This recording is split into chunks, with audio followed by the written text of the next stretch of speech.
ಎಲ್ಲರಿಗೂ ನಮಸ್ಕಾರ. ನಾನು ಶಂಕರ್ ಭಟ್. ನನ್ನ ಹೊಸ ಯೂಟ್ಯೂಬ್ ಚಾನಲ್ ಹೋರಾಟದ ಅಮೃತ. ವಾಲ್ಮೀಕಿ ನಿಗಮದ ಬಹುಕೋಟಿ ಹಗರಣದ ಪ್ರಕರಣಕ್ಕೆ ಸಂಬಂಧಪಟ್ಟಂತೆ ತನಿಖೆ ನಡೆಸ್ತಾ ಇರುವ ಎಸ್ಐಟಿ ದೋಷಾರೋಪ ಪಟ್ಟಿ ಸಿದ್ಧಪಡಿಸಿದೆ. ಕೋಟಿ ಲೂಟಿ ಮಾಡಿದ ಗ್ಯಾಂಗ್ನಲ್ಲಿ ನಾಗೇಂದ್ರ ಮತ್ತು ಬಸನಗೌಡ ದದ್ದಲ್ ಜಾಗ ಇಲ್ಲ. ದೋಷಾರೋಪ ಪಟ್ಟಿಯಲ್ಲಿ ಇಬ್ಬರ ಹೇಳಿಕೆಗಳನ್ನು ದಾಖಲು ಕೂಡ ಮಾಡಿಲ್ಲ.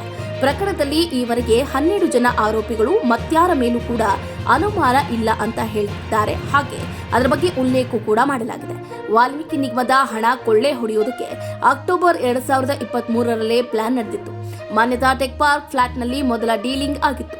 89 ಕೋಟಿ ಹೇಗಿಲ್ಲ ಹೊಡಿಬೇಕು, ನಕಲಿ ದಾಖಲೆ ಸೃಷ್ಟಿಸುವುದಕ್ಕೆ ಯೋಜನೆ ರೂಪಿಸಲಾಗಿತ್ತು. ನಾಗೇಂದ್ರ ಆಪ್ತ ನೆಕ್ಕುಂಟಿ ನಾಗರಾಜ್ ಬಳಸಿ ಹಣ ಹೊಡೆಯುವುದಕ್ಕೆ ಚಿಂತನೆ ಕೂಡ ಮಾಡಲಾಗಿತ್ತು. ವಾಲ್ಮೀಕಿ ನಿಗಮದ ಎಂಡಿ ಪದ್ಮನಾಭ್ ಪರಿಚಯ ಮಾಡಿಕೊಂಡ ಸತ್ಯನಾರಾಯಣ ವರ್ಮಾ ಪರ್ಸೆಂಟೇಜ್ ಲೆಕ್ಕದಲ್ಲಿ ಕೋಟಿ ಹಣ ಕೊಡಿಸುವುದಾಗಿ ವಂಚನೆಯನ್ನ ಮಾಡಿದರು. ಸಾಯಿ ತೇಜ ಶಿವಕುಮಾರ್ ವ್ಯಕ್ತಿಯನ್ನ ನಕಲಿ ಬ್ಯಾಂಕ್ ಸಿಬ್ಬಂದಿಯ ಹಾಗೆ ಬಿಂಬಿಸಲಾಗಿತ್ತು. ಪದ್ಮನಾಭ್ ಪರಶುರಾಮ್ ನಕಲಿ ಸಿಬ್ಬಂದಿಗೆ ಸಹಾಯ ಮಾಡಿದ್ದಾರೆ.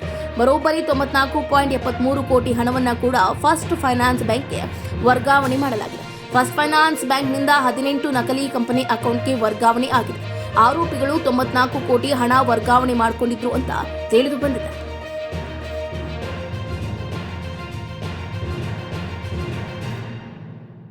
ಶೇರ್ ಮಾಡಿ, ಸಬ್ಸ್ಕ್ರೈಬರ್ ಆಗಿ, ಬೆಲ್ ಐಕನ್ ಅನ್ನು ಒತ್ತಲು ಮರೆಯದಿರಿ.